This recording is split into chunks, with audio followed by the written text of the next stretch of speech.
Are you still using awkward silences when someone invites you somewhere you can't go? Maybe you mumble something vague like, "Oh, I don't know." Or maybe you just say, "No, I can't come," and then feel terrible about it for the rest of the day. Maybe you've even ghosted a message because you had absolutely no idea how to say no without sounding rude. If any of that sounds familiar, I want you to know you are not alone. This is one of the most common challenges English learners face, and today we are going to fix it completely. Welcome back to the channel. I'm Lily, and this is your go-to space for leveling up your English in a way that feels natural, confident, and sophisticated.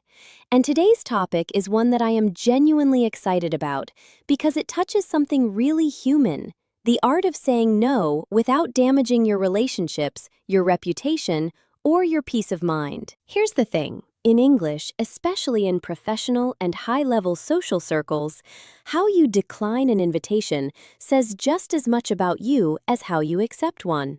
In fact, the way you say no can actually make people respect you more.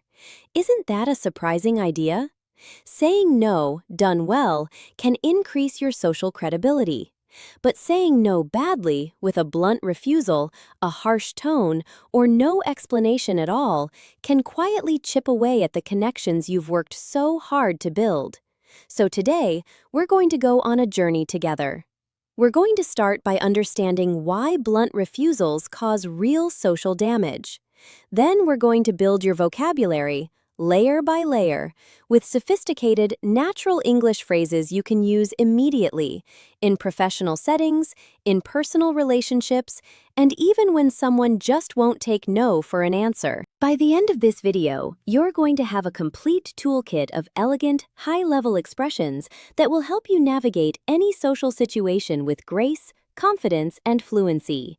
And trust me, once you learn these phrases, you'll wonder how you ever managed without them. But before we get into the phrases themselves, I need to tell you something that most English courses completely skip over. And this piece of information might just change the way you think about communication entirely. Let's dive in. Let's start with something that might surprise you. When you say no bluntly, without warmth, without context, without any cushioning, most people don't just hear, "I can't make it." They hear something far more personal. They hear, "You're not important enough for me to make an effort." And they might never say that out loud, but they feel it. And feelings, as we know, have a long memory. In linguistics, this phenomenon is known as face-threatening behavior. The concept was developed by researchers Penelope Brown and Stephen Levinson in the 1970s, and it refers to any communication act that threatens another person's self-image or social standing. A blunt refusal is one of the most common examples of this kind of behavior, and in high-stakes social or professional circles, it can have consequences that ripple far beyond that single conversation. Think about it this way. Imagine your manager invites you to a team dinner on a Friday evening. You're exhausted. You genuinely cannot go. But instead of acknowledging the invitation thoughtfully, you just send back a quick message. "Can't make it. Busy. Full stop. No further explanation." Now, your manager might understand logically that you were busy, but emotionally, something has shifted. They may start to wonder, is this person not a team player? Do they not value building relationships with colleagues? Is there a problem I don't know about? None of those things are true, of course. You were just tired, and you didn't think carefully about how your words would land. But that's precisely the point. In social communication, intention and impact are often two completely different things. What you mean to say and what the other person actually receives can be miles apart. And sophisticated communicators understand this gap. They write and speak with an awareness of how their words will be perceived, not just what they literally mean. This is particularly important in 2026, as our communication landscape has changed dramatically. Let me explain why. We are living in a time when communication has never been easier, and paradoxically, misunderstandings have never been more common. Think about how many invitations you send and receive through digital channels. WhatsApp messages, Instagram DMs, LinkedIn event invitations, email chains, group chats. Every single one of those messages arrives without tone of voice, without facial expression, and without body language. And here's where it gets psychologically interesting. Research in social psychology has consistently shown that when we receive a message that lacks warmth or context, our brains automatically fill in the gap, and almost always in a negative direction. This is called negative attribution bias, and it means that if your reply seems cold or curt, the person reading it will likely assume the worst about your intentions, even if your message was completely innocent. In a face-to-face conversation, a quick, "sorry, can't come," might be softened by your smile, your apologetic shrug, or the warmth in your voice. But in a text message, that same phrase lands like a door slamming shut. And in today's hyper-digital world, where the majority of our social interactions happen through screens, the words you choose carry almost all of the emotional weight of the conversation. There's no tone to save you. There's no smile to rescue the message. There are only words. This is why, and I really want you to feel the weight of this, linguistic precision has become one of the most powerful social tools you can possess. The ability to craft a response that is warm, clear, sophisticated, and boundary-setting at the same time is genuinely a superpower in 2026. It's the difference between being the person who leaves others feeling respected and the person who leaves them feeling dismissed. Now, here's a trend that I find absolutely fascinating, and it connects directly to what we're talking about today. Communication researchers and sociologists have identified something they call algorithmic burnout, a state of digital exhaustion caused by constant connectivity, relentless notifications, and the blurring of boundaries between professional and personal life. What does this mean for social invitations? Well, it means that people are being invited to more things than ever before. Events, webinars, dinners, birthday parties, charity galas, casual hangouts, professional networking events, video calls, the list is endless. And because of this volume, the act of declining an invitation has taken on new emotional significance. When you decline an invitation in a world where people are already overwhelmed, your response is being read much more carefully than it used to be. The person inviting you has often spent emotional energy, sometimes considerable emotional energy, putting together an event or even just reaching out. And when their invitation is met with a cold, careless decline, the sting is sharper precisely because they're already exhausted and stretched thin. They needed your warmth. Your words needed to do the work that your presence cannot. And here's the flip side. And this is equally important. There's also a growing cultural appreciation for people who communicate with emotional intelligence. We've entered an era where emotional intelligence, or EQ, is valued just as highly, sometimes more highly, than raw professional skills. When you decline gracefully, when your words show awareness and consideration, you're not just being polite, you're demonstrating high EQ. You're showing that you understand how your words affect others, and that you care enough to be thoughtful about it. That is a profoundly attractive quality in any professional or social setting. Let me introduce you to two concepts that I think are the real foundation of everything we're going to talk about today: personal brand and time as a resource. Your personal brand is the overall impression that others have of you, your reputation, your character, your style of interaction. It's built slowly, over hundreds of small interactions, and it's incredibly fragile.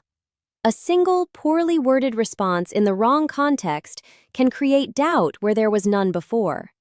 And in professional networks especially, where word travels fast and reputations define opportunities, your communication style is a direct reflection of your brand. When you decline an invitation gracefully, when you acknowledge the person's effort, express genuine regret, and leave the door open for future connection, you are actively managing your personal brand. You are communicating, "I am someone who values relationships. I am someone who is thoughtful and considerate. I am someone who knows how to navigate complex social dynamics." That message, sent consistently over time, builds the kind of reputation that opens doors. Now, time. Your time is genuinely one of your most non-renewable resources. Every hour you spend somewhere you didn't want to be, doing something that doesn't align with your priorities, is an hour you can never recover. And the sad reality is that many people, especially English learners who struggle to decline confidently, end up saying yes to invitations they wanted to decline simply because they didn't have the words to say no. So they go. They show up to the party, the dinner, the meeting, and they resent it. And that resentment, over time, creates real emotional fatigue. Today, we are giving you the language to protect your time without damaging your relationships in the process. Because the goal is never simply to say no. The goal is to say no in a way that preserves connection, maintains warmth, and leaves the other person feeling respected rather than rejected. And that, my friends, is a sophisticated skill that most people, even native English speakers, never fully develop. Now, are you ready to start building that skill? Good, because what comes next is one of the most powerful techniques I've ever taught on this channel. Most learners completely overlook it, and it makes all the difference. Let's talk about the soft buffer. Welcome to what I consider the most important technique in this entire lesson, the soft buffer. This is the linguistic cushion, the verbal padding that goes between receiving an invitation and delivering your decline. And once you understand how it works, you'll never want to communicate without it again. Think of the soft buffer as a kind of emotional shock absorber. When someone invites you to something, they are extending a form of vulnerability. They're opening themselves up to the possibility of rejection. No one likes being rejected, even when the rejection is perfectly reasonable. A soft buffer is designed to intercept that moment of vulnerability and neutralize any potential defensiveness before it arises. The buffer works by doing 3 specific things. First, it validates the person's gesture. Second, it creates a positive emotional tone before the decline arrives. And third, it subtly signals that your no is not a rejection of them as a person, but simply a logistical reality you're navigating. Let's break that down with some examples so you can really feel the difference. Without a soft buffer. Thanks for the invite, but I can't make it. This is not rude by any means, but it is bare. It is the minimum, the social equivalent of a quick nod in someone's direction. It gets the job done, but it leaves no warmth in the room. With a soft buffer. Oh, this sounds absolutely wonderful. I'm genuinely touched that you thought of me. It means a great deal to receive an invitation like this, and I so wish the timing were different. Unfortunately, I won't be able to join on this occasion. Notice how completely different that feels? The message is the same, you're not coming, but the experience of receiving that message is entirely different. The person feels seen. They feel appreciated. They feel that their invitation mattered to you, even if your schedule couldn't accommodate it. That is the power of the soft buffer. And now let's look at exactly how to build one. The cornerstone of every effective soft buffer is what I call the gratitude-first technique. The principle is exactly what it sounds like. Before you say anything about not being able to attend, you lead with genuine, warm gratitude for the invitation itself. Why does this work so powerfully? Because gratitude disarms defensiveness. When someone feels thanked and appreciated before hearing difficult news, their nervous system relaxes. Their guard comes down. They're in a receptive emotional state rather than a defensive one. And that makes everything you say after much easier to receive. Now here's the key to doing this well, and this is where most learners make a critical mistake. The gratitude has to sound genuine, not performative, not mechanical, not like you're reading from a customer service script. It has to feel like it's coming from a real human being who actually appreciates the invitation. Let me show you the difference between mechanical gratitude and genuine gratitude. Mechanical. Thank you for your invitation. This is technically polite, but it's flat. It has no emotional texture. It sounds like an email auto-response. Genuine. I'm truly touched that you thought to include me. This version has warmth, specificity, and emotional resonance. It tells the person that their invitation was personal and meaningful to you. Here's a range of sophisticated opening phrases that express genuine gratitude for an invitation. I'm genuinely touched to be included in something like this. What a thoughtful gesture. Thank you so much for thinking of me. It truly means a lot to receive an invitation like this from you. I'm honored that you considered me for this. It speaks volumes about how you value our connection. How wonderful of you to reach out. This sounds like a truly special occasion. I can't tell you how much it means to be on your guest list for something like this. Your thoughtfulness never fails to impress me. Thank you sincerely for this. Notice what all of these have in common. They are specific, warm, and personal. They don't just say, thank you. They say why the thank you matters.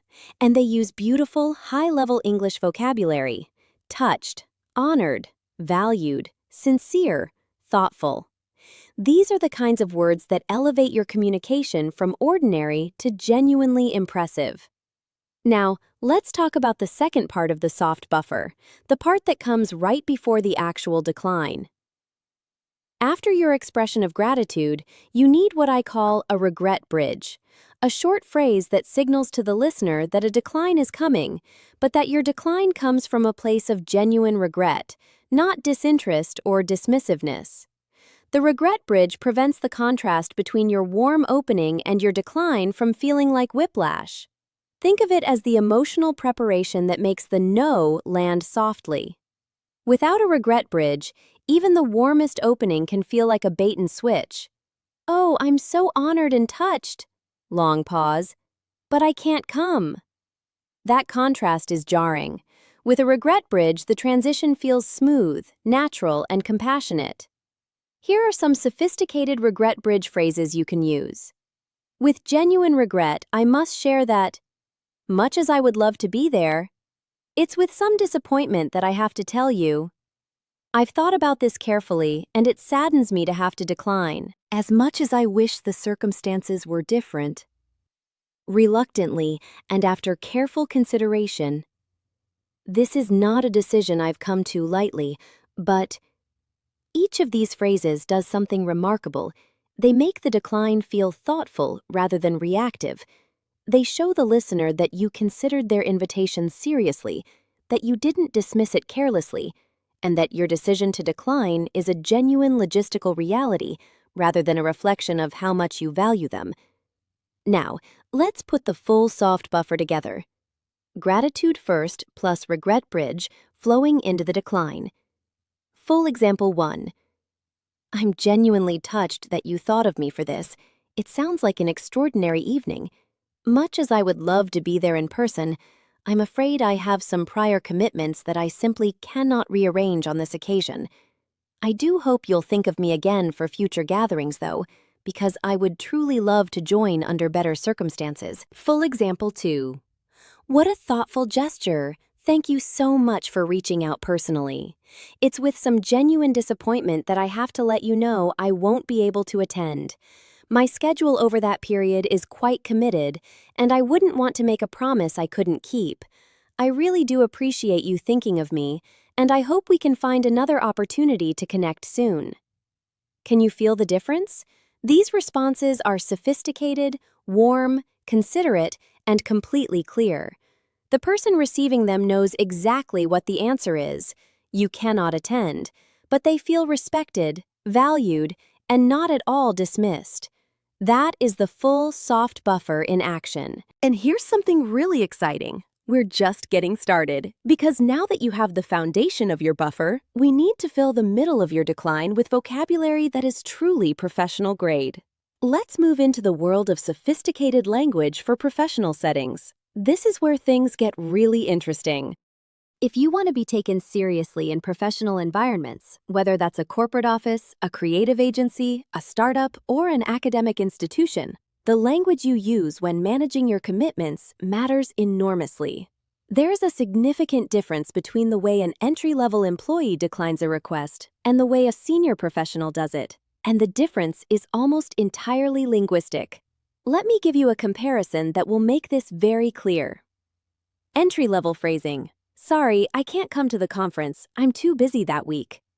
Senior professional phrasing.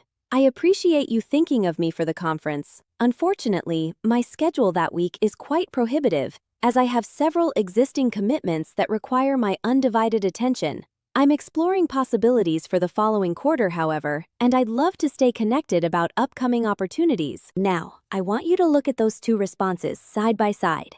The first one is not impolite, it's simply unrefined. It gives minimal information, provides no context, and closes the door firmly on any future possibility. The second response does something completely different. It acknowledges the invitation specifically, explains the situation with appropriate professional vocabulary, and actively leaves a door open for future engagement. That's the difference between someone who has good English and someone who has sophisticated English. Let's now build out your professional vocabulary, category by category. One of the most elegant ways to decline a professional invitation is to reference your capacity, your current workload or bandwidth, in a way that signals professionalism rather than making excuses. These phrases communicate that you are a highly sought-after individual with significant demands on your time, which paradoxically increases your perceived value. Core phrase: I am currently at capacity. This phrase is extraordinarily effective. It doesn't say you're too busy. That sounds scattered and overwhelmed. It doesn't say you don't have time. That sounds like mismanagement.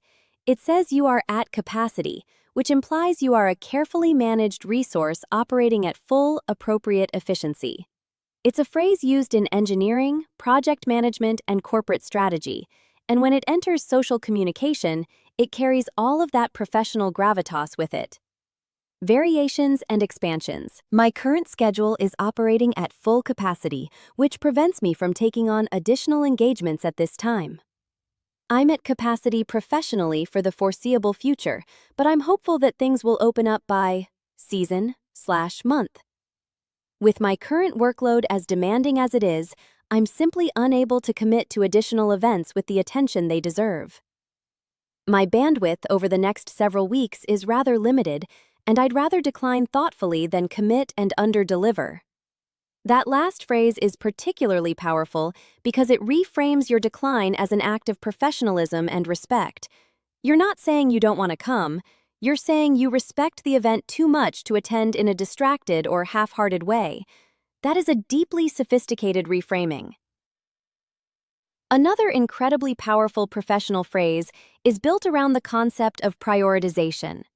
This language signals that you have multiple demands on your time and that you are making careful, strategic decisions about how to allocate your attention. Here's why this matters. Prioritizing existing commitments sounds proactive and disciplined, rather than reactive and overwhelmed. It tells the listener that you are someone who manages their schedule with intentionality and care. Key phrases in this family. I've had to prioritize existing commitments over the coming weeks, which means I'm unable to add new engagements to my calendar.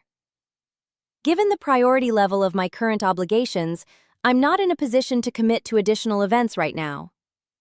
My professional commitments for that period require my full focus, so I must respectfully decline. I'm currently in a phase of very deliberate schedule management, focusing exclusively on pre-existing priorities. Your invitation is one I would genuinely enjoy under different circumstances. Notice how all of these phrases avoid the word busy. This is intentional and important. Busy is overused, vague, and sounds slightly frantic. It positions you as someone who is overwhelmed. Phrases like prioritizing commitments and deliberate schedule management position you as someone who is in control, strategic, and thoughtful. The vocabulary itself shapes how the listener perceives you. Let's talk about one of the most sophisticated single sentences in our entire lesson today. This phrase, "My schedule is currently prohibitive," deserves its own spotlight. The word prohibitive is doing incredible work here. In its most common usage, prohibitive refers to a cost that is so high it prevents something from happening. For example, the price of that apartment is prohibitive. When applied to a schedule, it creates a striking mental image. Your calendar is so full, so demanding, that it quite literally prevents participation. It's not that you're choosing not to come, your schedule itself is making the decision for you. This removes any element of personal rejection from the equation and replaces it with a logistical reality. Variations. My schedule for that period is, I'm afraid, entirely prohibitive. I simply cannot carve out the time to be present as I would wish to be. The demands on my calendar in the coming weeks are prohibitive, which makes accepting new social engagements quite impossible at this juncture. As much as I would welcome the opportunity, my current schedule is simply too prohibitive to allow for additional commitments. You can also combine this with the at capacity language for an especially polished response. At the moment, I'm afraid my schedule is both at capacity and prohibitive in terms of adding new engagements. I'm honored by the invitation and hope that a future occasion will allow me to join you as I'd truly love to.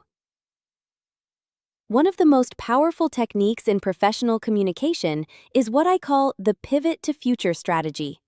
This is the move you make at the end of your decline, the moment where you transform a no into a not now, and in doing so, keep every professional door firmly open. Why is this so important? Because in professional environments, relationships are cumulative. The colleague you decline today might be your collaborator on a major project next year. The manager whose dinner invitation you miss might be on your interview panel in 6 months. The networking event you can't attend might be hosted by the same organization running the conference you desperately want to attend in Q3. Keeping doors open is not just polite, it's strategic. The pivot to future works by proactively suggesting a future connection or expressing concrete interest in future engagement. It says, I value you and this relationship, even if I cannot show up today. Let me show you that in a future conversation. Sophisticated pivot to future phrases. While I'm unable to join on this occasion, I'm very much looking forward to connecting with you at a future event. I hope we might find another opportunity in the coming months where our schedules align. I would genuinely enjoy that. Would you be open to scheduling a brief catch-up call soon? I'd love to stay connected and discuss any upcoming opportunities. Please do keep me on your radar for future occasions. I have great admiration for the work you're doing and would love to support it when my schedule allows. Perhaps we could pencil in a coffee for early next quarter? I'd love to reconnect and hear more about what you're working on. Notice how specific and proactive these phrases are. They don't just vaguely say, let's do something sometime. They suggest a specific type of connection, a general time frame, and an expression of genuine interest. That specificity is what separates polite communication from genuinely sophisticated communication. Now, I want to pause here for a moment, because I need to tell you something that most people don't realize about the pivot to future strategy. Stay with me, because this is the detail that separates good communicators from exceptional ones. The pivot to future only works if it's genuine. If you suggest a future coffee meeting or a future connection and then never follow through, the original warmth of your decline is retroactively undermined. It becomes clear in retrospect that your offer was empty, a performance of interest rather than a real expression of it. So when you use the pivot to future, make a note, set a reminder, follow up, because the follow-through is what makes the language meaningful, and it's what builds the kind of long-term relationships that define successful professionals. Let me give you a full, polished professional decline that puts everything we've learned so far together. I'm genuinely grateful to be considered for this event. It sounds like a remarkable evening, and I have the deepest respect for the organization behind it. With real regret, however, I have to let you know that my current schedule is prohibitive in terms of taking on any additional commitments through the end of this quarter. I'm at capacity professionally, and I want to ensure that the engagements I do attend receive my full presence and attention. I would very much value staying connected, though. Would there be a possibility of a brief conversation in the new year? I'd love to explore opportunities for future collaboration when my schedule opens up. That is a masterclass of a response. Every sentence is doing work. Every phrase is intentional. The person receiving that message is going to feel valued, respected, and optimistic about future connection. That is the gold standard of professional communication. And if you're enjoying this lesson, if you're feeling your confidence growing already, I just want to say, make sure you like this video and subscribe to the channel if you haven't already. we release new English learning content regularly, and every single lesson is designed to take your English from functional to truly fluent. Now, let's shift gears, because everything we've talked about so far has been about the professional world. But what about when the invitation comes from someone much closer to home? Declining a professional invitation requires sophistication and strategic communication, but declining a personal invitation requires something else entirely: emotional intelligence and relational sensitivity. Because in personal relationships, the stakes are different. When you decline your colleague's dinner party, you're managing your professional reputation. When you decline your cousin's birthday celebration, your best friend's housewarming, or your neighbor's casual gathering, you're managing something far more delicate: the emotional fabric of a close relationship. In personal circles, bluntness can create wounds that take months or even years to heal. And the tricky thing about personal invitations is that they often come loaded with unspoken expectations. When a close friend invites you to their birthday party, they're not just asking whether you'll show up at a specific location at a specific time. They're asking, do I matter to you? Am I a priority in your life? Are we really as close as I think we are?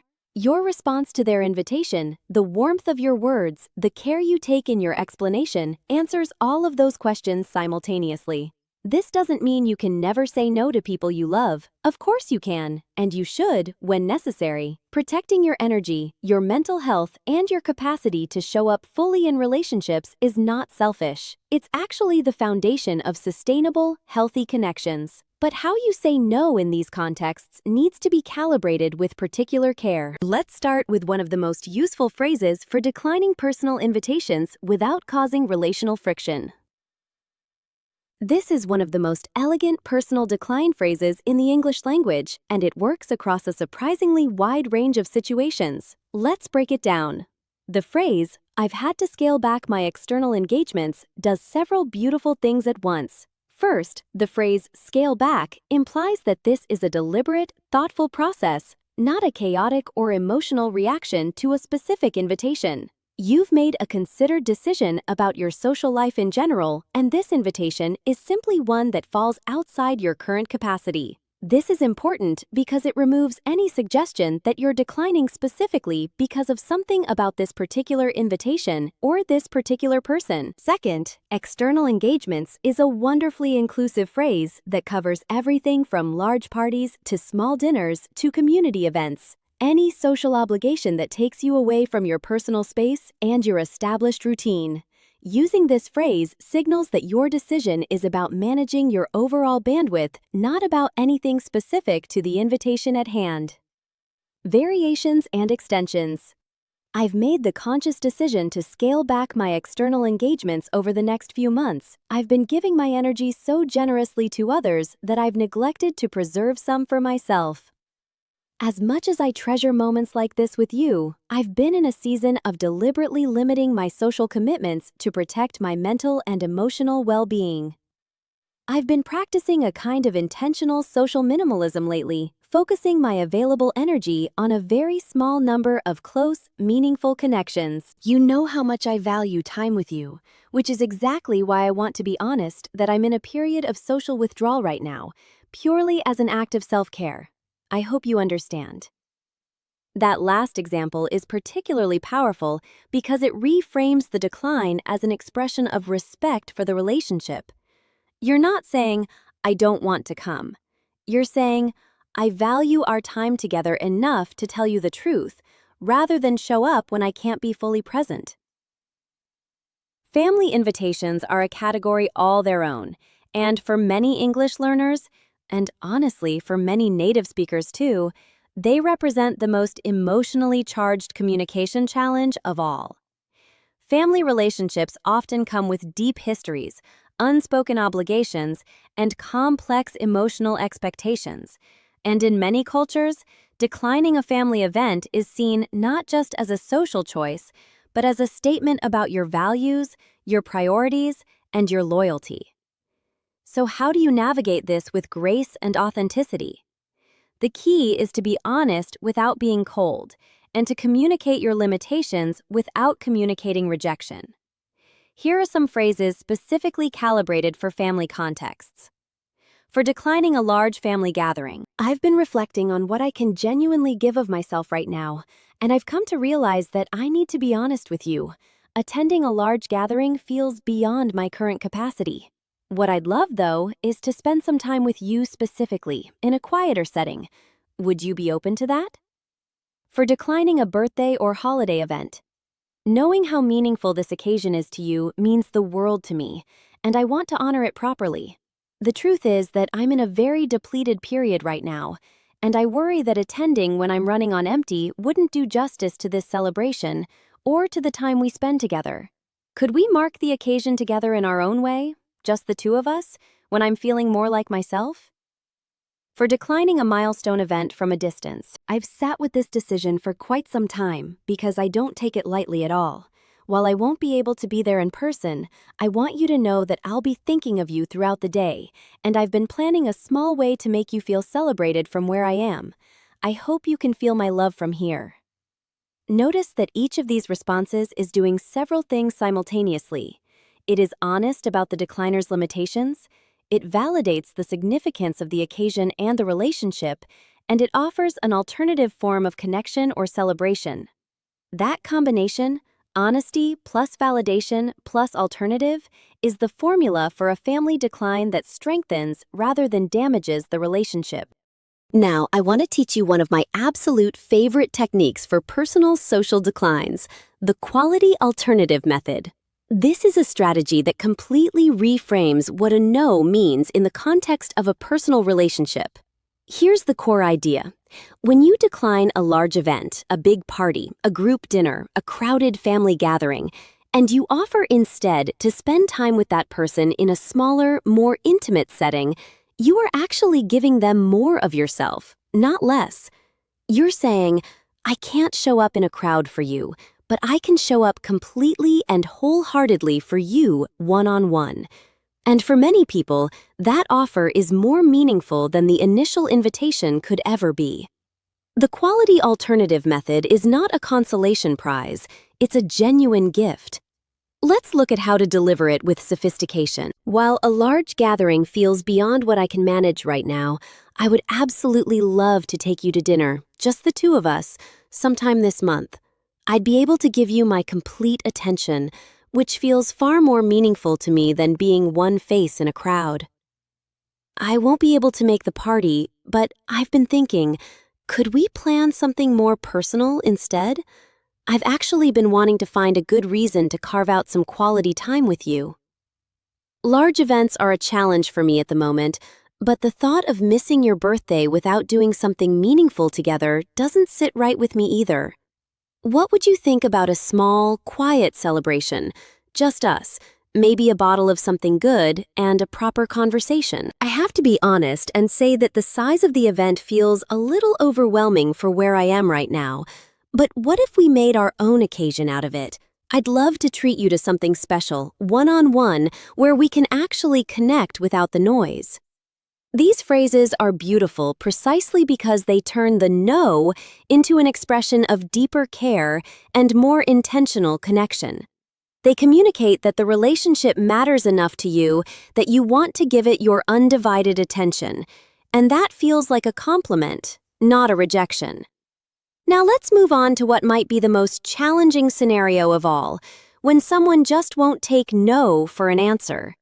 Because no matter how sophisticated your initial decline is, some people will push back, and knowing how to handle that persistence with grace and firmness is the final piece of our mastery today. Every social circle has at least one, the over-inviter. This is the person who seems to interpret every polite decline as the beginning of a negotiation. They follow up the day after, they send alternative dates, they forward the event details again, just in case you missed them the first time. They tell you how much everyone is looking forward to seeing you. They remind you of how long it's been since you last got together. And every single message feels like a gentle but unmistakable pressure, designed to make you feel just guilty enough to change your mind. Over-inviters are not necessarily bad people. Often they come from a place of genuine enthusiasm and affection. They really do want you there, and their persistence is, in its own way, a form of flattery. But that doesn't mean you have to capitulate, and it certainly doesn't mean you should feel guilty for maintaining your original decision. The challenge with persistent people is that your initial decline, no matter how beautifully worded, was softened by warmth, and sometimes warmth creates ambiguity.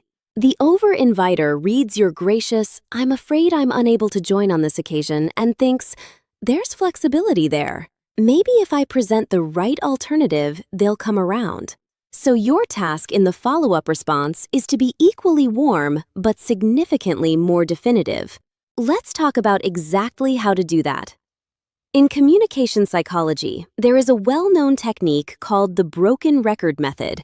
Originally developed as an assertiveness strategy, it involves returning to the same essential message repeatedly, regardless of what new arguments or persuasion attempts you encounter. The idea is simple. You don't need to come up with new reasons, new explanations, or new justifications every time someone pushes back. You simply, calmly, warmly, consistently restate your original position. When applied to sophisticated English communication, the broken record technique doesn't mean being robotic or cold. It means finding increasingly polished and formal ways to restate the same essential message. I will not be attending. My answer remains the same. I appreciate your persistence, but my position has not changed. Here's how this escalation looks in practice. Let's say your initial decline was this. Initial decline. "I'm genuinely honored by the invitation, and it sounds like a wonderful evening. Unfortunately, my schedule is currently prohibitive, and I won't be able to join on this occasion. I do hope you'll keep me in mind for future gatherings." And the over-inviter responds, "Oh, but you really must come. We've reserved a spot especially for you. Couldn't you make an exception just this once?" First follow-up response. "I truly appreciate your persistence.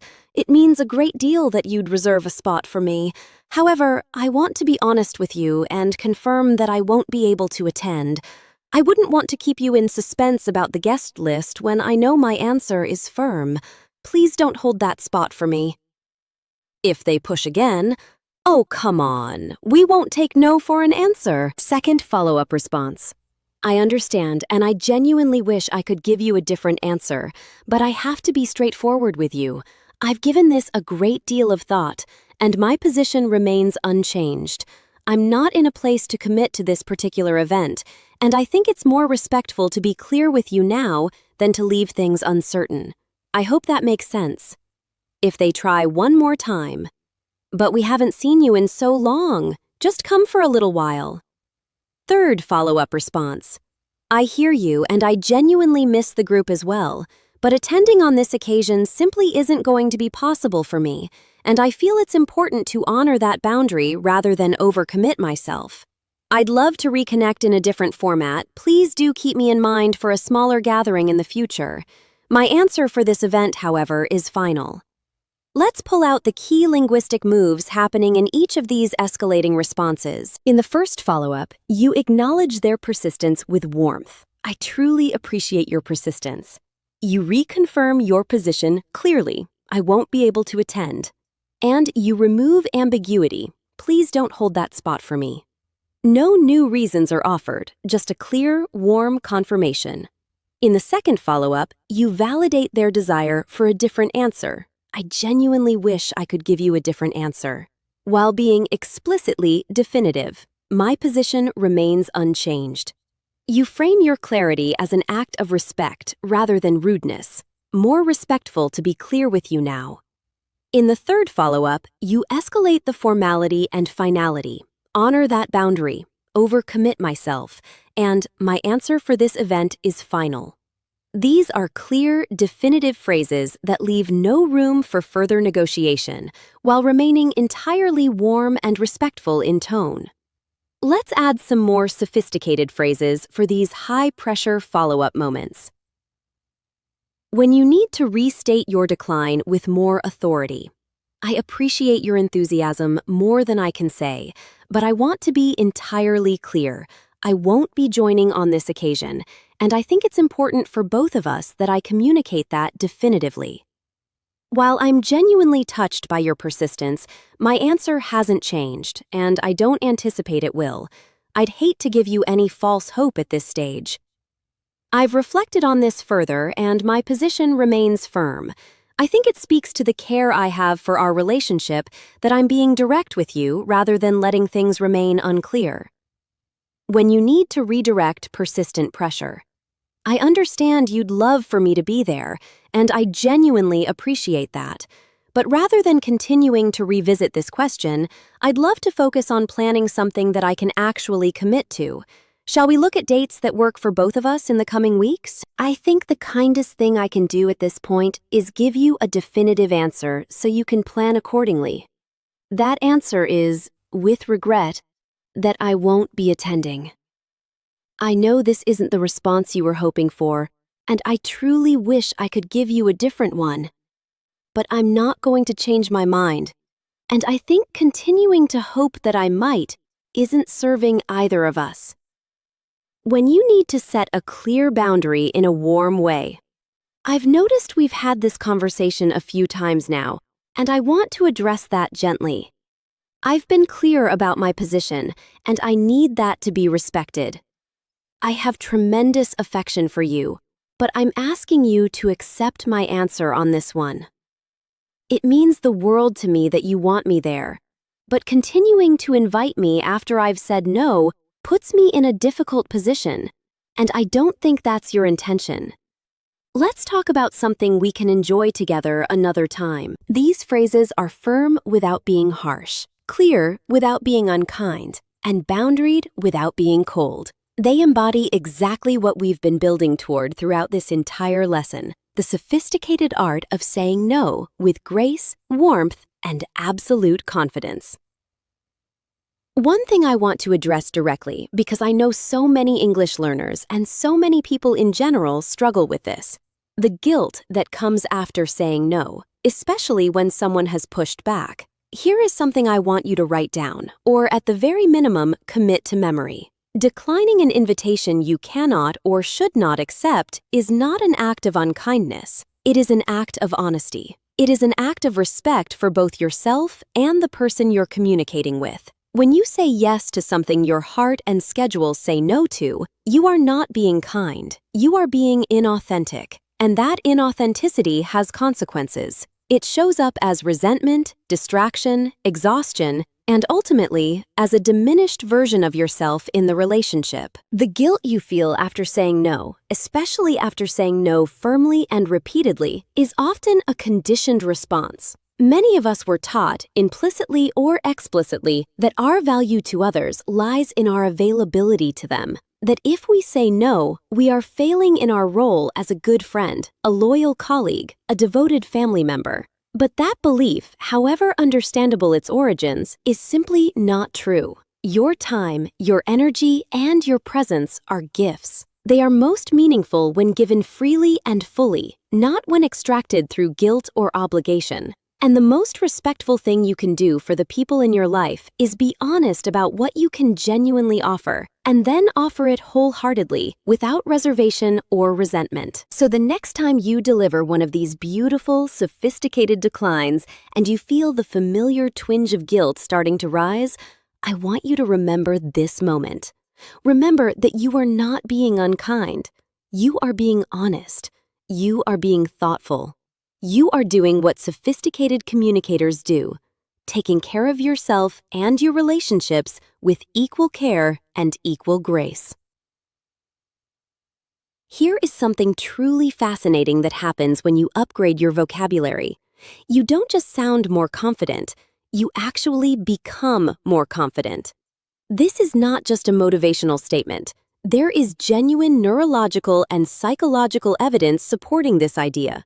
Research in cognitive linguistics has shown that the language we use to describe our experiences shapes how we perceive and feel about those experiences. When you have precise, sophisticated language for a social situation, you feel more in control of that situation. The ambiguity that caused your anxiety dissolves when you have exactly the right words to navigate it. Think about the difference between these two internal experiences. In the first scenario, you receive an invitation you can't attend, and your internal monologue sounds something like this. Oh no, I can't go. How do I say this without being rude? I don't know what to say. Maybe I should just avoid responding for now. Or maybe I should just go even though I really don't want to. Ugh. In the second scenario, after everything we've worked through today, your internal response sounds completely different. I need to decline this. I'll open with genuine gratitude, use a regret bridge to smooth the transition, explain my situation with the at capacity language, and close with a pivot to future that keeps the relationship warm. I've got this. The difference between those two internal experiences is the difference between social anxiety and social mastery, and it's built almost entirely from vocabulary, from knowing the right words and structures for the right situations, from having a toolbox that is rich, flexible, and genuinely your own. That is what today's lesson has been building toward. Not just a list of phrases you can copy-paste into your messages, but a genuine shift in the way you approach social communication, with confidence, with intention, and with the elegance that comes from true linguistic mastery. Read the following invitation, then construct a complete soft buffer response using the gratitude-first technique and a regret bridge. Try to write your response before reading the sample answer. Invitation.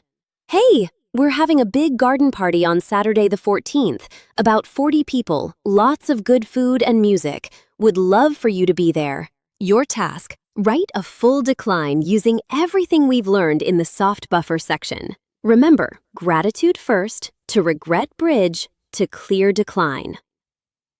Sample answer. Oh, this sounds absolutely lovely. A garden party with 40 people and good music is exactly the kind of thing I would ordinarily jump at, and I'm genuinely touched that you thought to include me. It's with real regret that I have to let you know I won't be able to make it on the 14th. I have some prior commitments that weekend that I simply can't move. I hope it's a wonderful, joyful day. You'll have to tell me all about it. Below is a basic professional decline. Your task is to rewrite it using the sophisticated vocabulary we covered in Section 4. Make it polished, warm, and professional. Basic version. Sorry, I can't come to the team dinner on Thursday. Too busy at work this week. Your task. Rewrite this using at least 2 professional vocabulary phrases from our lesson, such as at capacity, prioritizing existing commitments, schedule is prohibitive, or pivot to future. Sample answer. Thank you so much for the invitation to Thursday's team dinner. It sounds like a wonderful opportunity to connect with everyone. Unfortunately, my current workload has me at full capacity this week, with several commitments that require my undivided attention. I wouldn't want to join in a distracted state when the team deserves better than that. I'm very much hoping to join for the next gathering, though. Please do keep me in the loop about upcoming team events. Practice the quality alternative method with the following scenario. Scenario. Your close friend has invited you to their large 30th birthday party, about 60 guests, at a venue 45 minutes from your home. You are exhausted and overwhelmed, and a large event feels genuinely beyond your capacity right now. But you love your friend dearly and want them to know they matter to you. Your task. Write a decline that uses the quality alternative method. Decline the large party, but offer something more intimate and personal as a substitute. Sample answer. First, I want you to know how much I love you and how deeply your birthday matters to me. You matter to me. I've sat with this for a few days, and I have to be honest, I'm in a really depleted season right now, and attending a large event at the moment genuinely feels beyond what I can manage without running on empty. And the thought of showing up to your birthday like that, not fully present, not fully myself, feels worse than the thought of missing it entirely. So here's what I'd love to do instead. Let me take you to your absolute favorite restaurant, just the two of us, the week of your birthday. I want to celebrate you properly, with my whole heart and my complete attention. What do you say? Practice the escalating broken record technique with this scenario. Scenario: a colleague has invited you to a weekend team-building retreat. You've already declined once. They have now followed up twice, offering alternative transport, telling you that the whole team will be disappointed, and suggesting you could just come for one day. Your task: write the third decline, firm, warm, absolutely final, using the advanced broken record phrases from Section 6. Sample answer: I genuinely appreciate your persistence, and I can hear how much it would mean to have everyone there. I want to be entirely honest with you at this point, though. My position hasn't changed, and I don't believe it will. I've given this a great deal of thought, and attending this retreat, even for a single day, isn't something I'm in a position to do. I think the most respectful thing I can offer you now is a definitive answer so that you can plan accordingly without holding out hope that I might change my mind. Please accept my apologies that I won't be there, and I look forward to reconnecting with the team on our return.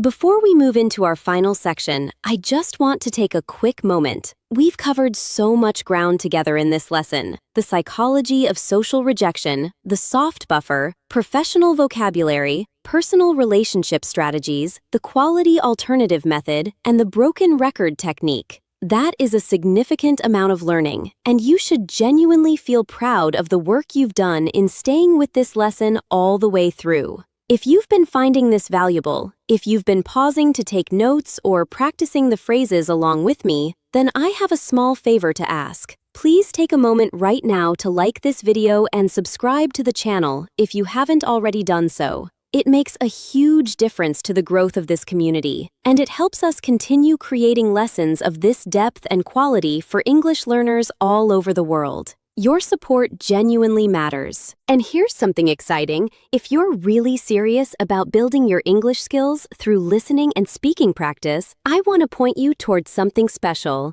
We have a full podcast playlist right here on this channel, filled with lessons designed specifically to help you absorb natural, sophisticated English through extended listening. It's one of the best ways to internalize vocabulary and structures like the ones we've been practicing today, because your brain learns differently from extended listening than it does from traditional study. So do check out the podcast playlist. You'll find the link in the description below.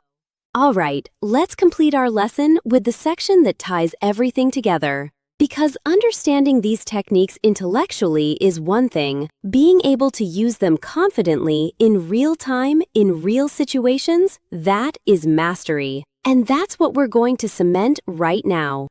One of the most important contextual distinctions in modern communication is the difference between a written decline and a spoken one. Each medium carries different expectations, different risks, and different opportunities for elegance. A written decline, whether via email, WhatsApp, or LinkedIn, gives you time. You can draft, revise, and refine your response before sending. This is both an advantage and a responsibility. The advantage is obvious. You can craft something polished and intentional. The responsibility is that recipients expect written communication to be considered and thoughtful. A careless one-line text message reads very differently from a careless one-line comment in person, because in writing, carelessness is permanent and visible. When writing a decline, always aim for 1. A warm, personalized opening that references something specific about the invitation. 2. A clear but gracious decline using the sophisticated vocabulary we've developed throughout this lesson. 3. An appropriate level of length for the relationship. A decline to a close friend can be warm and slightly longer, with more emotional texture. A decline to a professional contact should be polished but concise. 4. A genuine closing, not just best or thanks, but something that feels human and warm, like with warm wishes, wishing you a wonderful evening, or looking forward to connecting soon. A spoken decline requires a different kind of preparation. In real-time conversation, you don't have the luxury of revision. This is why drilling phrases until they become automatic is so important. When someone asks you in person whether you'll be attending their event, and you feel the social pressure of that immediate moment, You need to be able to reach for your phrases without thinking. They need to live in your muscle memory, not just in your notebook. Practice tip: take your 3 favorite phrases from today's lesson and say them out loud 10 times each until they feel completely natural in your mouth. Say them in front of a mirror. Say them to a language partner. Say them in the shower if you have to. Embodied language, language that lives in your body as well as your mind, is language you can access under pressure. One thing that comes up frequently in my conversations with English learners is the question of cultural fit. Does this kind of sophisticated, formal language work across cultures? Is this level of formality appropriate in all English-speaking contexts? This is a really important and nuanced question, and it deserves a thoughtful answer.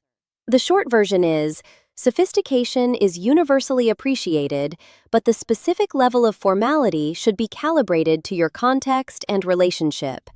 In British English, for example, a slightly more formal and indirect style of communication is often culturally expected, particularly in professional or semi-formal social settings.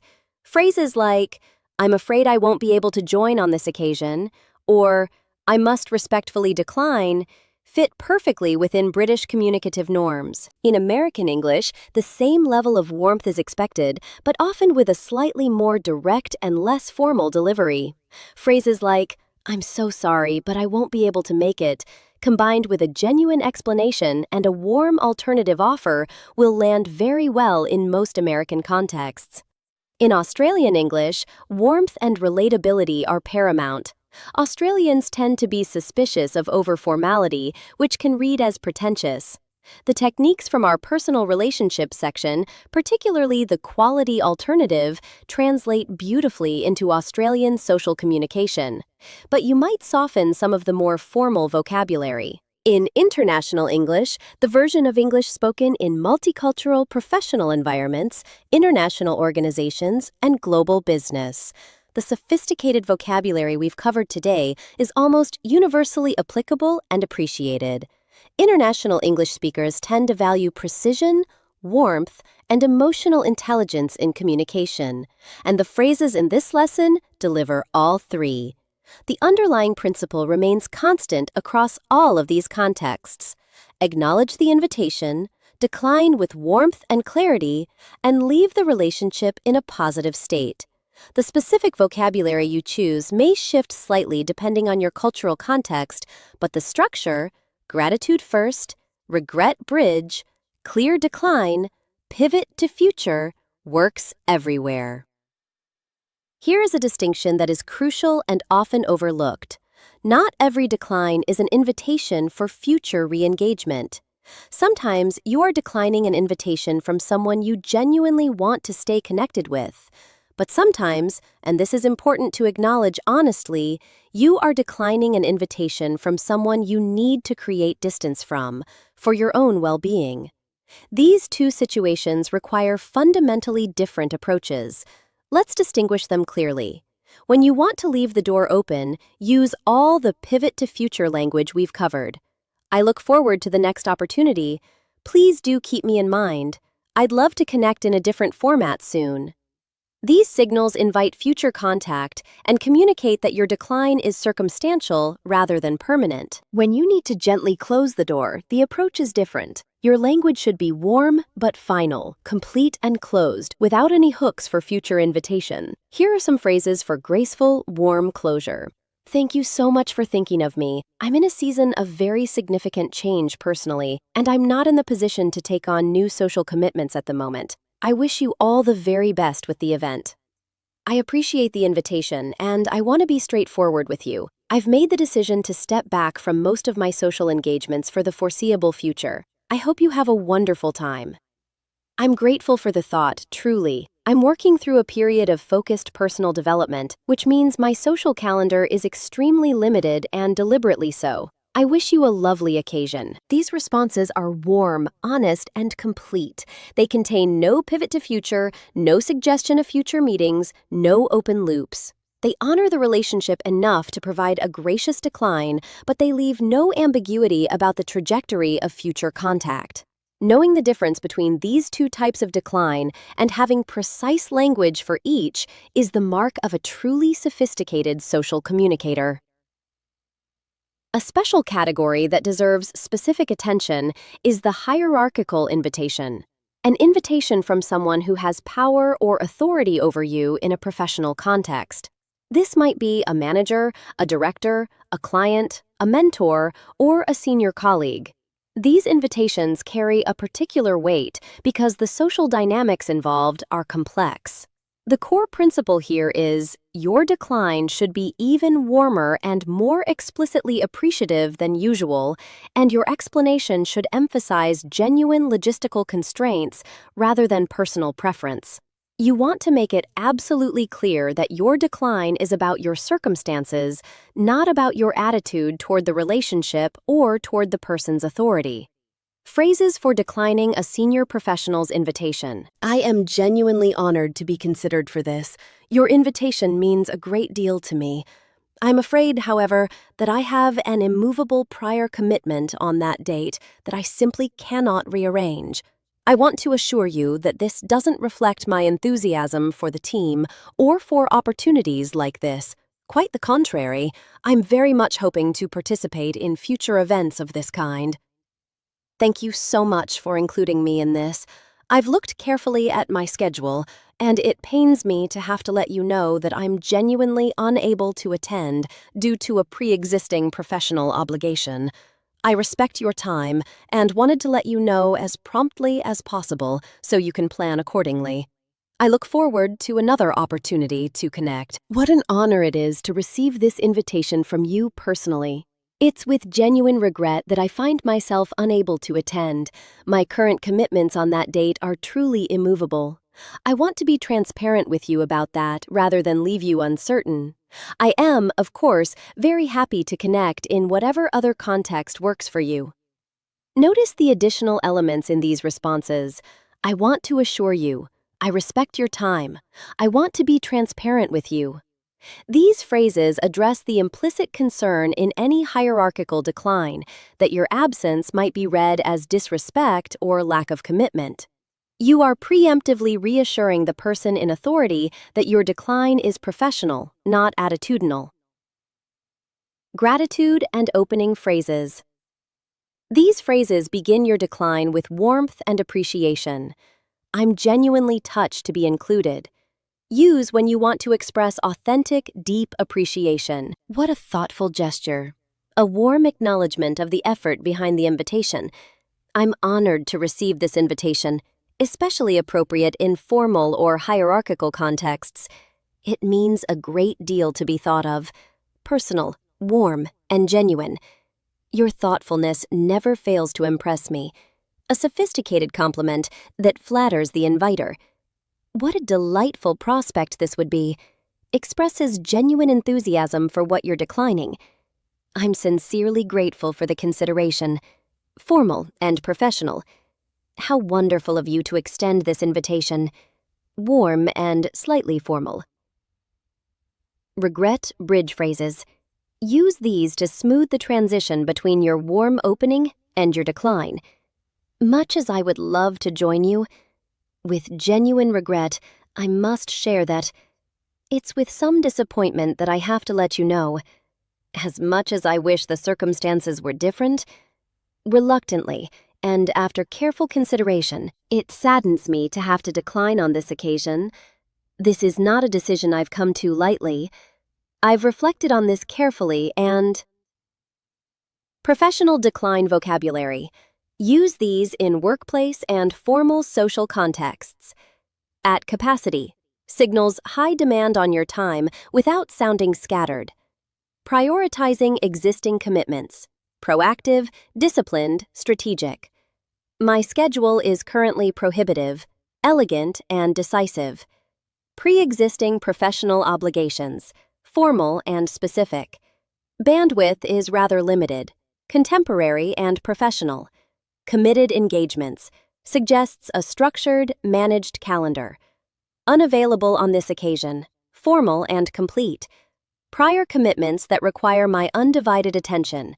Emphasizes seriousness of existing obligations. Deliberate schedule management signals that your unavailability is proactive, not reactive. Personal decline vocabulary. Use these in social, familial, and close relationship contexts. I've had to scale back my external engagements. Warm, honest, and nonspecific. A season of focused personal development. Thoughtful and self-aware. Protecting my mental and emotional well-being. Honest and normalizing of self-care. Intentional social minimalism. Modern and considered. Depleted period. Vulnerable and relatable. Running on empty. Vivid and honest. Not in a position to commit. Clear and final without being cold. Choosing to honor my limits. Positive reframing of saying no. Pivot to future phrases. Close your decline by keeping the relationship open. I look forward to connecting at a future occasion. Please do keep me in mind for upcoming events. I'd love to explore opportunities for collaboration when my schedule opens up. Might we pencil in a conversation for the coming months? I hope we can find a mutually convenient moment to connect soon. This is absolutely something I'd want to revisit when circumstances allow. Your invitation is one I'd welcome under different circumstances. Let's stay connected. I'd hate to miss the next opportunity.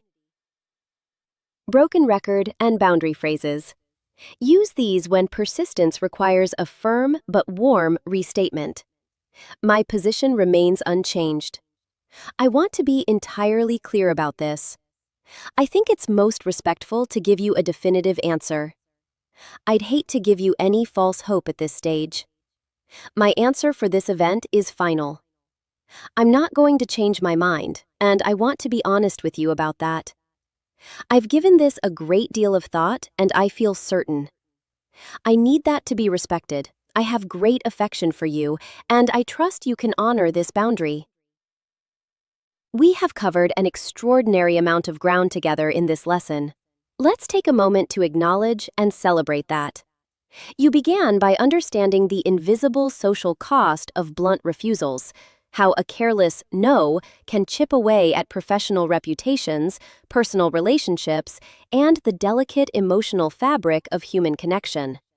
You learned about negative attribution bias, about algorithmic burnout, and about why 2026 has made thoughtful communication not just a courtesy, but a genuine professional advantage.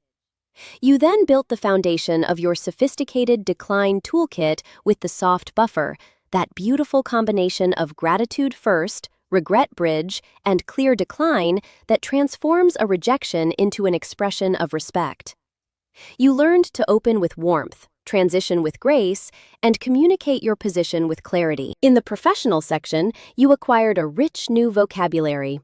At capacity, prohibitive schedules, prioritizing commitments, bandwidth management, and the pivot to future strategy. You now know how to navigate the workplace's complex social demands without sacrificing your personal time or your professional reputation. In the personal relationships section, you learned that saying no to those closest to you requires the deepest emotional intelligence of all.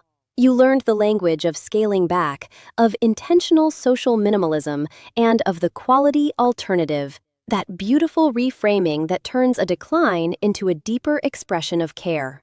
And in the persistence section, you acquired the broken record technique, a toolkit of escalating firmness that allows you to maintain your position under pressure while remaining completely warm, completely dignified, and completely in control.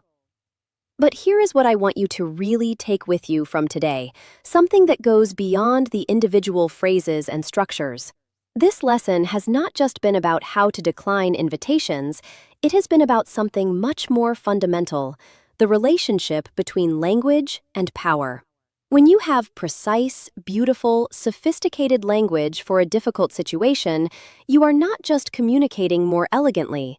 You are changing your relationship with that situation. The anxiety that used to accompany a social invitation you couldn't accept, that sinking feeling of, how do I get out of this without offending anyone, begins to dissolve when you have the right words. Because the words are not just tools for communication, they are tools for managing your own internal state. Sophisticated communicators are not born, they are built.